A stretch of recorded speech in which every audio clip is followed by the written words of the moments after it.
5장 잠언 8장 22절부터 31절에 대한 해명.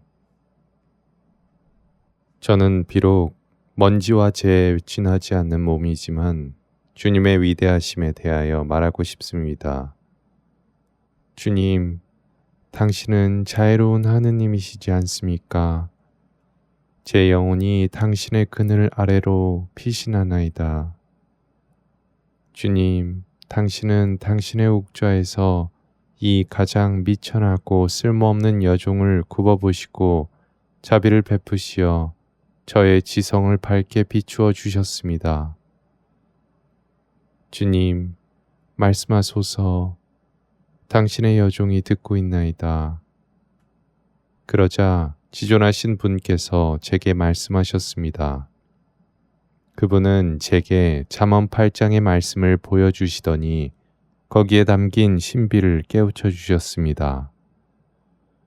먼저 주님께서 성경 말씀을 그대로 읽어 주셨습니다. 주님께서는 한처음 세상을 지어내시기 전에 당신의 길 앞에 나를 소유하고 계셨다. 이 땅이 생기기도 전 그 옛날에 나는 영원으로부터 이미 있었다. 시면이 아직 없었던 때에도 나는 잉태되어 있었고 샘물이 터지기 전에도 나는 있었다. 산들이 굳건히 뿌리내리기도 전에 언덕들이 자리 잡기도 전에 나는 태어났다. 그때에는 땅도 강도 생기기 전이며 지축조차 아직 없었던 때이지만 나는 이미 있었다. 주님께서 하늘을 만드셨을 때 나 거기 있었다. 그분께서 시면을 측량하시고 하늘의 층을 만드셨을 때 샘물의 양을 정하시고 바다의 경계를 둘러 그 물이 넘치지 않게 하셨을 때 그리고 땅의 기초를 놓으셨을 때 나 그분과 함께 이 모든 것들의 질서를 정해두신 그분과 함께 있었다. 나는 날마다 그분께 즐거움이었고 언제나 그분 앞에서 뛰놀았다. 나는 그분께서 지으신 땅 위에서 뛰놀았고 그분의 자녀들인 사람들과 함께 있는 것이 나의 기쁨이었다. 지존하신 분께서는 제게 이 구절의 뜻을 알려주려 하셨습니다. 여기서 제가 깨달은 것은 주님께서 세상을 지어내시기 전에 하느님의 영 안에 영원으로부터 이미 있었던 당신의 의지와 사물의 원형들에 관하여 말씀하고 계신다는 사실입니다. 하느님 말씀의 위격이신 분과 거룩하신 어머니에 관해서는 글자 그대로, 거룩한 천사들과 예언자들에 관해서는 상징적으로 말씀하셨습니다. 가장 거룩한 사람이신 그리스도와 가장 순결한 그분의 어머니는 하느님께서 다른 피조물들을 창조하시기 이전에 이미 하느님의 영 안에 모습을 갖추고 있었습니다. 이것이 바로 잠언 8장 22절부터 31절의 첫 문장이 의미하는 바입니다. 주님께서는 당신의 길 앞에 나를 소유하고 계셨다. 하느님 안에는 어떠한 길도 여정도 없습니다. 하느님의 신성은 전혀 그런 것을 필요로 하지 않으니까요. 하지만 하느님께서는 당신을 인식할 수 있는 피조물들을 위해서 그 길을 마련하셨습니다. 오직 그 길에서만 비로소 피조물들은 당신의 창조주를 알아보고 소유할 수 있을 것입니다. 그 가장 처음의 때에 하느님께서는 먼저 당신 말씀의 인성을 만드시기로 작정하셨는데 이것이 만물이 자신의 참된 아버지께로 비로소 돌아갈 수 있는 바로 그 길입니다. 하느님의 당신 인성에 관한 결정은 바로 그 사람이 되신 말씀의 어머니의 창조와 본질적으로 연결되어 있었습니다. 하느님이시며 사람이신 분은 그 여인에게서 잉태될 것이기에 하느님의 신성은 오직 그 여인을 통해서만 세상에 내려올 수 있습니다. 이러한 맥락에서 주님께서는 나를 소유하고 계셨던 것입니다. 지존하신 분께서는 당신의 아드님과 어머니를 당신 안에 간직하고 계셨습니다. 하느님의 신성을 지니신 아드님께서는 아버지의 소유이며 아버지의 가장 소중한 보물입니다. 그분은 아버지 하느님과 성령과 함께 단 하나의 본질, 단 하나의 신성을 이루시고 아버지 하느님과 성령과 하나이시기에 결코 분리될 수 없습니다. 신성뿐만 아니라 인성에서도 아버지 하느님께서는 아들 하느님을 소유하고 계십니다. 사람이신 하느님이 창조되고 영원한 말씀과 결합되기 시작한 순간부터 아버지 하느님은 당신의 아드님에게 모든 은혜와 영광을 똑같이 나누어 주시기로 작정하셨습니다. 이러한 그분의 의지는 이제 어머니를 통해서만 실제적으로 나타날 수 있기에 하느님에게 사람의 형상을 직접적으로 가져다 줄 그 여인을 당신 안에 이미 소유하고 계셨어야 함은 자명한 이치였습니다. 왜냐하면 하느님께서는 당신의 인성이 순수 무로부터 또는 어떤 특정한 진료로부터 만들어지기를 원하지 않으셨기 때문입니다. 이러한 연유로 아드님이신 하느님의 창조가 의도되었던 순간에 그분의 어머니도 함께였던 것입니다. 아드님의 어머니는 인간이어야 함에도 불구하고 하느님께서는 당신 인성의 어머니의 은총 상태를 다른 여타의 피조물들과 엄격하게 차별을 두셨습니다. 지존하신 그분, 오직 주 하느님만이 피조물 마리아를 온전히 소유하기를 바라셨습니다. 아담이나 마리아의 선조들 중 어느 누구도 마리아가 인간이라는 이유로서 감히 마리아에게 권리 주장을 할 수 없습니다. 오직 하느님만이 마리아를 소유하시며 오직 마리아만이 사람이 되신 말씀을 아들이라 부를 수 있고 오직 그 사람이 되신 하느님만이 마리아를 어머니라 부를 수 있습니다. 이 어머니는 사람이 되신 하느님을 아들로 받기에 합당하십니다.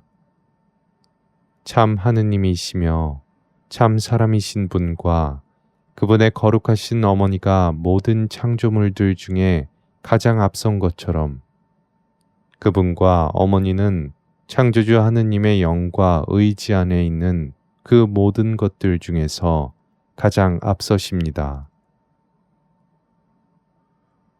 주님께서 한 처음 세상을 지어내시기 전에 그 옛날부터 영원으로부터 이미 나는 있었다. 시작도 끝도 없는 시간이라고 할 수 있는 하느님의 저 영원 안에서는 대체 무슨 일이 있었던 걸까요? 아직 아무것도 없었는데 시간조차 존재하지 않았는데 저 옛날 옛적은 대체 무슨 의미일까요? 성경은 여기서 하느님의 새 위격에 관하여 명백히 말하고 있습니다. 거룩한 동정녀 마리아를 통한 하느님의 영원한 말씀과 인성의 결합은 이미 아득히 오래전부터 정해져 있었습니다. 저 오래전에 존재하신 것은 바로 온전히 일치하고 계시는 새 위격의 하느님의 신성입니다. 거룩한 삼위일체는 모든 시간의 시작보다도 이전에 있는 것이기 때문에 저 옛날이 가리키는 때는 정말이지 여느 옛날들보다도 먼 태고의 날일 것입니다. 이 삼위일체와 비교하면 다른 모든 것은 시작이 있기에 나중의 것이고 새로운 것입니다. 시간 이전에 있어 아직 창조되지 않은 것, 그리고 미래에 창조되는 것 사이에 마리아의 중개로 하느님의 영원한 말씀과 인성의 인격적인 결합이 이루어집니다. 그리스도와 마리아는 직접적으로 하느님 다음에 있었고 모든 창조의 이전에 있었습니다. 그 두 존재는 그렇게 있도록 정해졌습니다.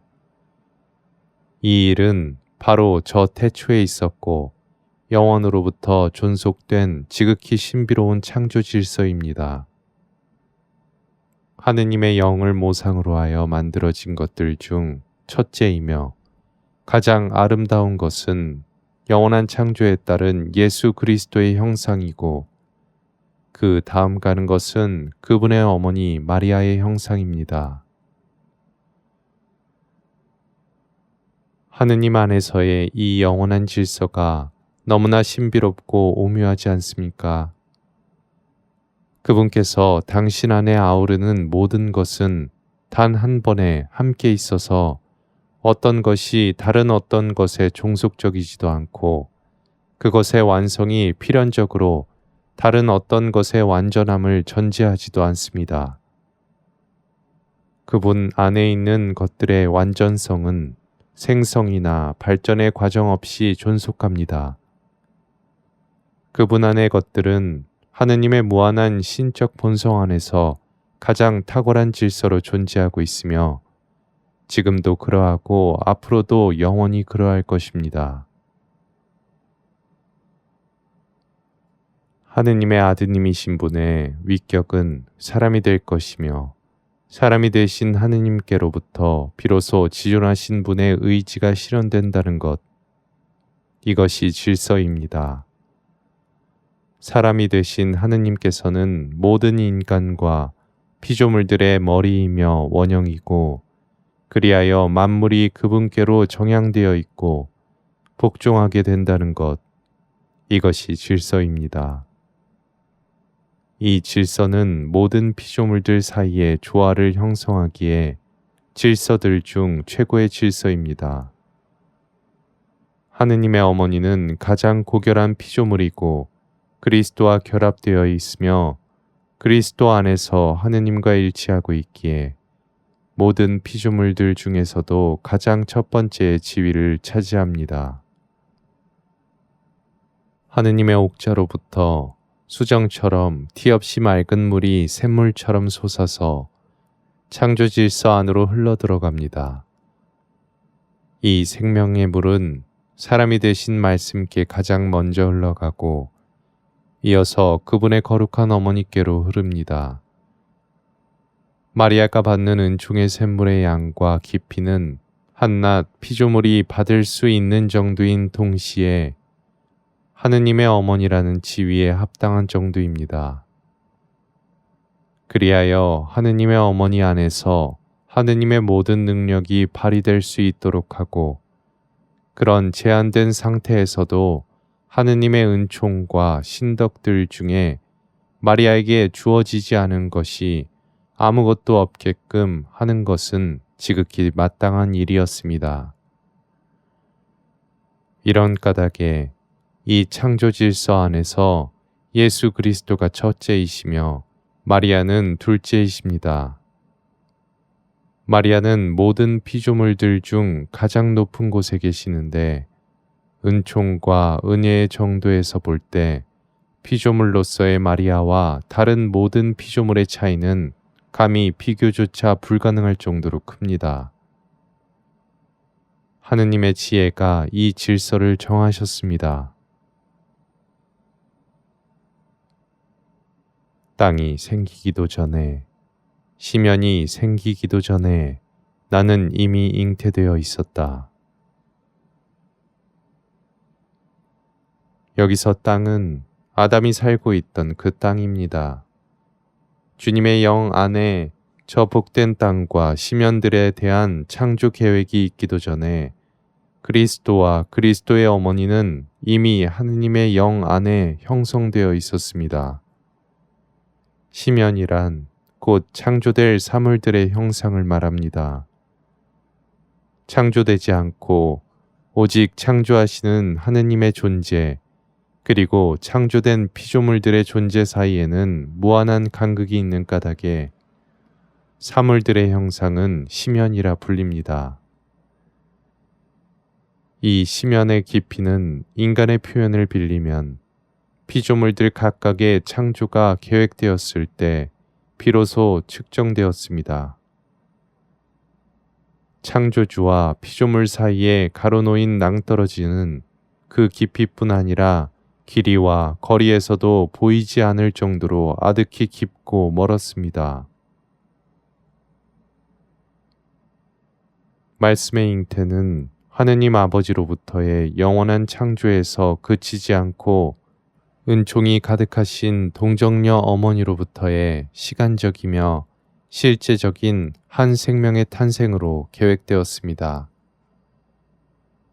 어머니 없이는 어떠한 인간의 탄생도 없기에 말씀의 어머니 없이는 전지전능하신 하느님의 뜻도 이루어질 수 없었을 것입니다. 그러므로 사람이 되실 말씀과 더불어 거룩하신 동정 마리아도 하느님의 창조 의지에 의해 그분의 지복 안에 이미 있었던 것입니다. 마리아의 형상은 하느님의 영 안에 한 처음부터 아로 새겨져 있었고, 이렇게 각인된 영원한 기억은 결코 지워지지 않습니다. 홀로 높으시며 홀로 존귀하신 천상의 조각가는 당신의 영 안에 마리아를 빚어 놓은 다음에 사그라지지 않는 사랑의 끈으로 당신과 마리아를 하나로 묶어 놓으셨습니다. 그때는 아직 샘물도 터지기 전이었다. 그때는 피조물의 형상이 아직 그 근원에서 터져 나오기 전이었습니다. 그 형상들은 아직 하느님 신성의 샘물로부터 선함과 자비라는 두 갈래의 물길을 따라 흘러내리지 않았습니다. 하느님께서 하늘과 땅을 창조하셔서 당신의 영광을 드러내시기 전이었습니다. 예수 그리스도와 마리아를 제외한 다른 모든 사물들의 형상은 그 샘 안에 봉인되어 있었습니다. 그러나 그 샘은 측량할 길이 없이 깊고 넓은 바다입니다. 하느님의 현존 안에서 그것들은 샘솟아 나올 길이 전혀 없었기에 어느 누구도 이 만물의 창조에 관하여 알 수 없었습니다. 마침내 이 창조의 샘물이 터져서는 먼저 거룩한 예수 그리스도의 인성과 그분의 동정녀 어머니에게로 흘러내려갔습니다. 그때는 산들이 아직 굳건히 뿌리 내리지도 못했던 때였다. 그 옛날에 하느님께서는 저 높은 산들, 즉 우리 신앙의 선조들과 예언자들과 사도들과 순교자들, 그리고 의로움을 인정받은 그 외의 모든 성인들도 아직 예정하지 않으셨습니다. 이 산들을 굳건히 세우시려는 주님의 뜻은 그분의 창조 의지 전반에 탁월하고 감미로운 방식으로 내재되어 있는데, 그때는 아직 주님께서 이를 명확히 하지 않으셨습니다. 이 산들, 즉 교회의 성인들뿐 아니라 언덕들이 아직 자리 잡기도 전에 나는 태어났다 하는 말씀에서 언덕들은 천사들로 이루어진 천상의 합창대입니다. 성인들과 천사들에 앞서 사람이신 거룩한 예수 그리스도와 그분의 어머니는 하느님의 영 안에 그 모습을 갖추고 있었습니다. 그래서 다윗은 이렇게 노래했던 것입니다. 인간이 무엇이기에 주님 이토록 돌보아 주시나이까? 사람의 아들이 무엇이기에 주님 이토록 아끼시나이까? 당신은 그를 천사들보다 조금만 낮추셨습니다. 모든 천사들과 사람들 위에 계시는 그분의 백성들인 우리 모두가 경배하고 섬겨야 하는 주권자이신 하느님이시며 사람이신 분이 계시다는 사실을 우리는 알아야만 합니다. 그분께서는 하느님의 영과 하느님의 의지의 가장 첫 번째 것입니다. 그리고 한 여인이 그분의 어머니이며 가장 순결한 동정녀이며 모든 피조물의 여왕이신 분이 그분과 필연적으로 하나로 결합되어 있습니다. 사람이 하느님의 손으로 빚어진 모든 것들을 위해 드러높여져 천사들처럼 존귀와 영광의 관을 받는다면 이는 사람의 머리이신 하느님이시며 사람이신 그리스도 덕분입니다. 당신은 인간을 천사들보다 조금만 낮추셨고 당신이 지어내신 만물 위에 드높이셨습니다. 이제 이 말을 어떻게 알아들어야 할까요? 하느님께서는 사람을 천사들보다 조금만 낮추셨다고 할 때 다윗은 여기서 모든 인류를 아울러서 말한 것입니다. 본성적으로 사람은 천사들보다는 못한 존재들입니다. 그러나 그 사람들 중에서 그 어떠한 피조물보다도 드높은, 그리하여 천사들보다도 위에 있는 특별한 한 사람이 있습니다. 그 사람은 그의 은총 지위 때문에 가장 높은 자리에 있습니다. 그리스도는 신성뿐만 아니라 은총이 충만한 인성의 완전성으로 인해 천사들 위에 드러높여졌습니다. 그 은총은 아버지 하느님과의 위격적 결합으로부터 당신 인성으로 발출되며 거기서 다시 당신의 거룩한 어머니에게로 흘러넘칠 정도로 무한합니다. 훗날 그리스도께서 모든 천사들 위에 좌정하실 때에 그분 가까이서 함께 영광을 누리며 하늘나라의 잔치에서 좀 더 높은 자리에 앉을 수 있는 은총이 어떤 성인들에게는 허락되었습니다. 나는 태어났다. 이 말은 나는 잉태되어 있었다는 말보다 훨씬 많은 의미를 내포하고 있습니다.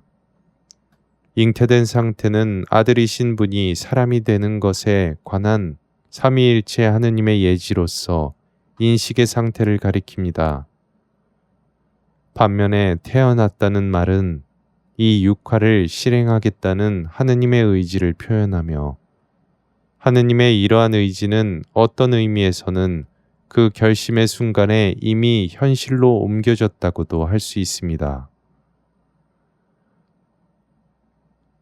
그때는 땅도 강들도 생기기 전이며 지축조차 아직 있지 않았다.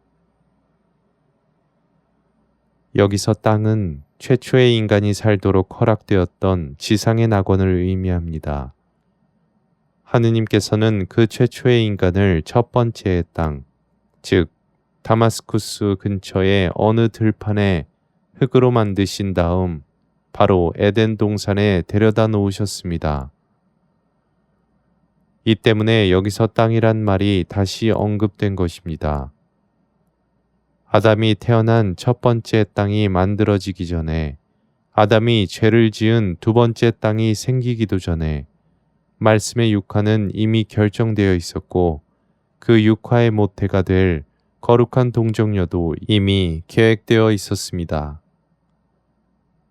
하느님께서는 마리아에게 은총을 가득히 부어 온전히 당신의 소유가 되길 바라셨고 오로지 당신의 것으로 삼으셔야 하셨습니다. 그럴 경우에만 죄와 악의 권세가 마리아에게 아무런 힘도 행사하지 못할 것이기 때문입니다. 강과 지축은 세상에서 투쟁하는 교회와 이 교회에 충만히 내려주신 천상의 은총들을 의미합니다. 이 은총을 받는 이들은 우선적으로 특별히 간택된 교회의 성인들입니다. 그들은 충만한 신덕과 망덕과 애덕으로 살아 오직 하느님께만 항구히 머물렀고 그들의 의지는 그분의 의지와 언제나 하나였습니다. 그들의 삶은 지고지순한 목표를 향해 있었으며 자신들을 바치고 있는 이 땅의 중심과 축에 기대지 않고 살아가는 사람들을 그들은 교화시켰습니다. 땅의 중심이란 교회의 성사들, 그리고 영혼의 구원과 생명에 필요하여 교회가 마련한 모든 영적 수단과 도구들입니다. 즉, 하느님께서 입으시는 결코 파괴되지 않는 갑옷이고 교회의 아름다움 자체이며 교회의 완전 무결한 거룩함입니다. 이 거룩한 지축들의 지속적인 회전에 의하여 교회의 은총의 물이 공급됩니다. 이 모든 것을 계획하시기 전에 교회의 신비로운 지체인 이 원환 그리고 예수 그리스도를 그 머리로 세우시기 전에 하느님께서는 그리스도의 인성을 생각하고 계셨고 사람이 되신 하느님의 어머니와 그 어머니의 중개로 당신이 하실 모든 일들을 예정하셨습니다. 주님께서 하늘을 만드셨을 때 나 거기 있었다. 하느님께서 하늘을 만드시고 이 세상에서의 삶이 끝나고 이 세상도 끝이 난 후에 당신 자녀들과 의인들에게 주실 상급들을 마련하셨을 때 사람이신 하느님도 거기 계셨습니다. 모든 의인들의 왕이신 그리스도 곁에는 그분의 거룩한 어머니도 함께 있었습니다. 하느님께서는 먼저 그리스도와 마리아가 큰 영광을 받게 하시고 그 다음에 성인들에게도 그 영광의 몫을 나누어 주셨습니다. 그분께서 시면을 측량하시고 그때 하느님께서는 천사나 인간이나 어떠한 피조물도 헤아릴 수 없는 당신 신성의 깊이를 측정하여 아드님에게 열어 보이셨습니다. 그때 하느님께서는 이 신비의 원을 그리셨습니다. 창조주 아버지 하느님과 아들이신 하느님 외에는 아무도 이 원환의 비밀을 알지 못하기에 그 원 안에 들어갈 수 있는 이는 오직 그리스도뿐입니다. 그 신비의 원에 둘레가 잡혀 원주가 그 안의 것을 완전히 둘러싸는 순간에 하느님의 신성은 스스로를 낮추시고 그분의 인성은 본래의 신성을 온전히 감싸 안습니다.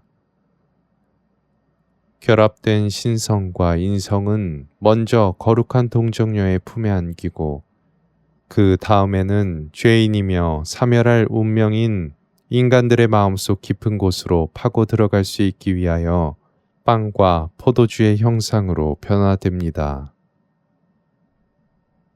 시면, 측량줄, 원, 경계와 둘레 등의 표현들에 대한 해명은 모두 위와 같습니다.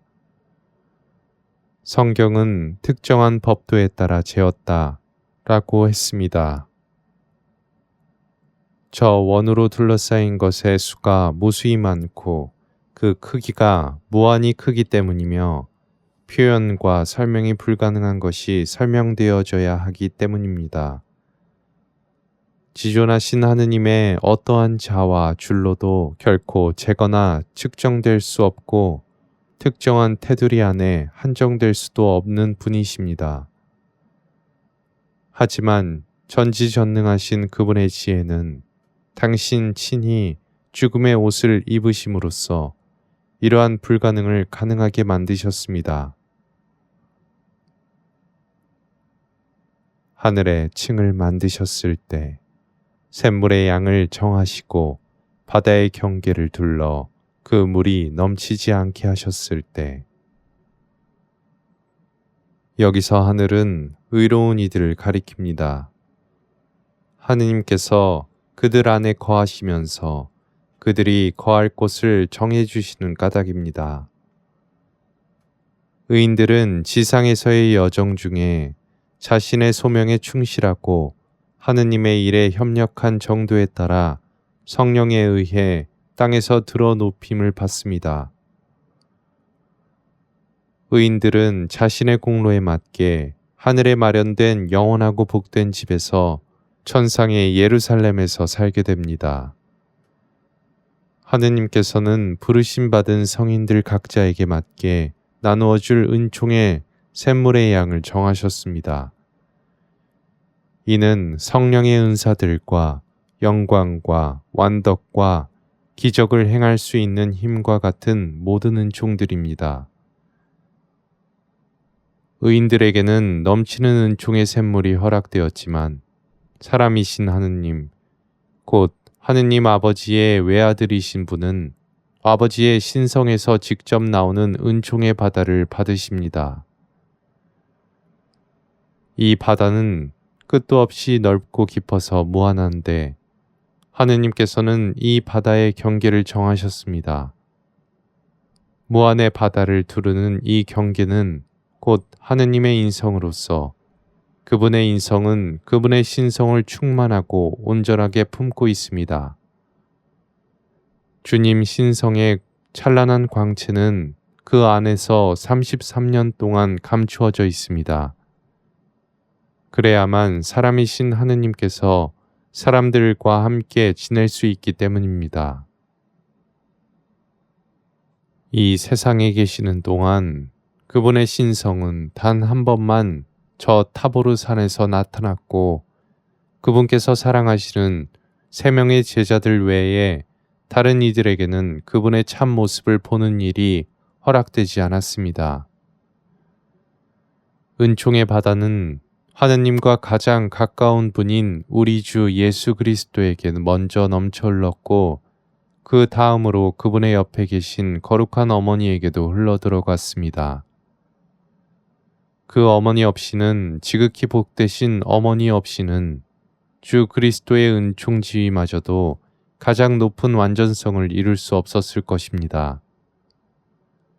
예수 그리스도와 마리아의 은총 지위는 오묘한 신비에 의해 조화와 질서를 이루고 있으며 성령으로 인하여 이 세상에서 투쟁하고 마침내는 승리하게 될 교회가 그 위에 비로소 세워지게 됩니다.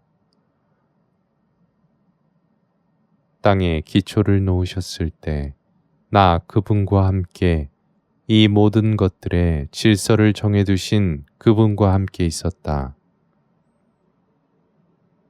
하느님의 새 위격이 함께 단 한 분의 주님이시고 단 하나의 지혜와 전능함이시며 주님께서 하시는 일들은 전부 새 위격의 하느님의 협력으로 이루어집니다.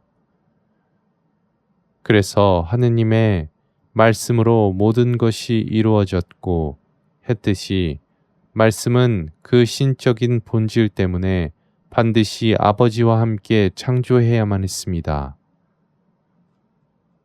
한편 위의 잠언 9절은 말씀이신 주님께서는 그 인성으로 하느님의 의지와 예지 안에 당신의 거룩한 어머니와 함께 현존하고 있었으며 만물이 말씀을 통하여 생겨난 것처럼 말씀은 만물의 최종 목적으로서 가장 으뜸 가는 자리를 차지하고 있다는 사실을 알려줍니다. 나는 날마다 그분께 즐거움이었고 언제나 그분 앞에서 그분이 지으신 땅 위에서 뛰놀았다. 사람이 되신 말씀은 날마다 기쁨 속에 있었습니다. 사람이 되신 말씀은 세상의 수와 인간과 인류의 시간을 알고 있었고 이는 말씀이신 분께는 그저 영원 안에 단 하루에도 미치지 못할 정도로 찰나에 불과하기 때문입니다. 창조의 마지막 날에는 마침내 사람이 창조될 것이고 그에게 지복과 영광의 관이 주어진다는 사실에 말씀은 기뻐하셨습니다. 사람이 창조되고 나자 말씀은 사람이 되기 위하여 언제쯤 하늘에서 땅으로 내려오게 될 것인지 그 날수를 헤아리셨습니다. 말씀은 사람의 생각과 행위와 속마음을 다 꿰뚫어 보셨습니다. 아무리 뛰어나고 고결한 인간의 사상이라도 그분께는 한낱 어린애의 장난과 다름없습니다. 성인들마저도 그분께는 그저 언제든지 파멸될 수 있는 연약한 피조물들로 비춰집니다. 말씀은 이미 알고 있었습니다. 하느님께서 의인들에게 당신의 영광과 전지전능하심을 드러내 보이실 것이며, 그리고 말씀이 인간 본성을 취하여 사람들 사이에서 살게 하실 것을, 말씀은 당신의 거룩한 어머니를 위하여 당신이 장차 행하게 될 업적들과 기적들도 예견하시고 기뻐하셨습니다. 그것들은 오직 말씀이며 사람이신 그분만이 홀로 하실 수 있는 일입니다. 마리아에게서 사람으로 태어나는 것과 마리아를 이 신비에 합당한 상태가 되도록 준비시키는 일이 말씀에게는 큰 기쁨이었습니다. 말씀이 하느님 앞에서 기뻐 뛰놀던 날들은 바로 이와 같은 사정을 가리킵니다. 이 모든 신적인 남들은 창조의지의 실현보다 선행합니다. 그분의 자녀들인 사람들과 함께 있는 것이 나의 기쁨이었다. 나의 즐거움은 사람들에게 나의 은총과 영광을 나누어 주는 것이다. 나의 기쁨은 사람을 위하여 내 목숨을 바치고 그들의 스승이 되고 구원자가 되는 것이다. 나는 미천한 이들을 먼지로부터 일으켜 세워 그들처럼 낮은 자가 된 나와 하나가 되게 할 것이다. 그리하여 나는 나의 신성을 인성 안에 감출 것이다. 사랑하는 사람들을 위하여 순환하고 고통당하려고 나의 영광을 나의 육신으로 기꺼이 덮어버리는 것. 그리고 내가 아버지와 하나이듯이 그들도 아버지와 하나가 되도록 하는 것이 나의 행복이다. 하늘에 계신 나의 아버지 하느님의 의노와 인간의 죄악 사이에서 중개하는 일이 바로 나의 행복이다. 사람의 머리이고 모상으로서 그들에게 생명의 길을 열어주는 것이 나의 행복이다. 사람이 되신 말씀의 기쁨과 행복들이란 이와 같습니다.